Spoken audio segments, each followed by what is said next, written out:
اسلام سچا دین ہے اور اس کی واضح نشانی یہ ہے کہ اسلام جو کہتا ہے ویسا ہی ہوتا ہے۔ مثال کے طور پہ قرآن نے کہا نماز برائیوں کو روکتی ہے، ٹھیک ہے، آج بھی روک رہی ہے۔ آپ 5 وقت صحیح نماز پڑھنے والے کو دیکھ لیں اور ایک بھی نماز نہ پڑھنے والے کو دیکھیں، عموماً میجورٹی آپ کو دونوں میں بہت فرق آئے گا کہ جو پراپر 5 وقت نماز پڑھنے والا ہے وہ بہت ساری برائیوں سے روک رہا ہوگا، کیونکہ نماز اسے برائیوں سے روک رہی ہے۔ تو قرآن نے کہا نماز برائیوں سے روکتی ہے، آپ اپنی آنکھوں سے نتیجہ دیکھ لیں۔ اسی طرح اسلام کہتا ہے سود معاشیات کو تباہ کر دیتا ہے، سود جہاں ہوگا وہاں کی معیشت تباہ ہو جائے گی۔ اب آپ دیکھ لیجئے سودی لین دین سے معاشرے میں بحران پیدا ہو جاتا ہے۔ جو لوگ سودی کاروبار کرتے ہیں ہم نے ان کے گھر بکتے دیکھے، فیکٹریاں بکتے دیکھی، تباہی آتے دیکھی۔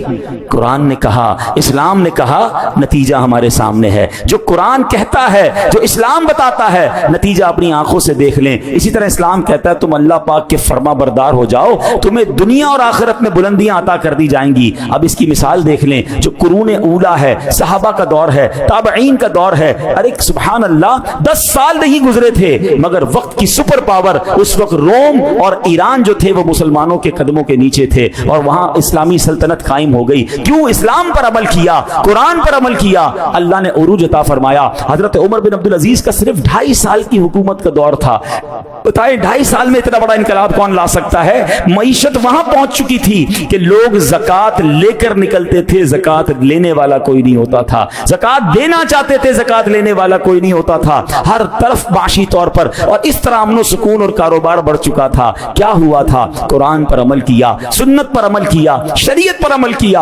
آج بھی اگر مسلمان 100% قرآن و شریعت پر عمل کرنا شروع کر دیں ترقی سے کوئی نہیں روک سکتا۔ پرابلم یہ ہے کہ اسلام نے جو باتیں کی، قرآن نے جو باتیں ہم تک پہنچائیں، ہم عمل کرنے والے بن جائیں، نتیجہ خود سامنے آنے لگ جائے گا۔ اے میرے پیارے اسلامی بھائیوں، اب آخری بات سن لیجئے، اسلام کی حقانیت پر بات ہو رہی ہے۔ آج سائنس کا دور ہے، الٹرا ساؤنڈ کی مشین اس وقت جب ایجاد نہیں ہوئی تھی، سائنسدان ابھی تحقیق کر رہے تھے کہ ماں کے پیٹ میں بچہ بنتا کیسے ہے، اور جناب بیٹا ہے یا بیٹی ہے کسی طرح ہم اس کو پہچان لیں۔ امریکہ کا ایک ڈاکٹر تھا مارشل جانسن، وہ بھی اس تحقیق کی ٹیم میں شامل تھا۔ ایک مرتبہ اس کی ایک مسلمان سے ملاقات ہوئی، ملاقات کے دوران مسلمان نے قرآن مجید کی ایک آیت سنائی، وَقَدْ خَلَقَكُمْ أَطْوَارًا، ترجمہ حالانکہ اس نے تمہیں کئی حالتوں سے گزار کر بنایا۔ ڈاکٹر جانسن کرسی پر بیٹھا تھا، جب اس نے آیت سنی کھڑا ہو گیا، کہتے ناممکن ہے، قرآن میں ایسی آیت نہیں ہو سکتی۔ مسلمان نے اسے وہ آیت دکھائی اور مزید آیتیں دکھائیں جس میں اللہ نے انسان کی تخلیق کے مرحلے بیان کیے